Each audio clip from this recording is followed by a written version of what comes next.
Scenario-based questions can feel overwhelming, but with the right method, they're completely manageable.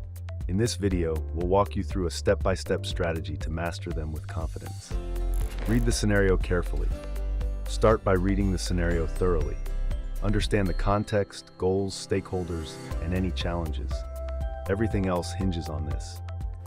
Note what matters. Spot and note down critical details, like roles, dates, deliverables, and client needs. These are the clues to each question.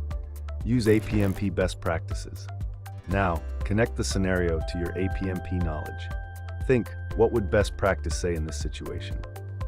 Avoid assumptions. Don't guess or assume. Base every answer only on what the scenario tells you. Manage your time. Spend 10 to 15 minutes on reading. Then pace yourself 20 minutes per question and save time to review. Use this structure and your APMP knowledge to tackle each scenario with clarity and control. And remember, practice makes progress.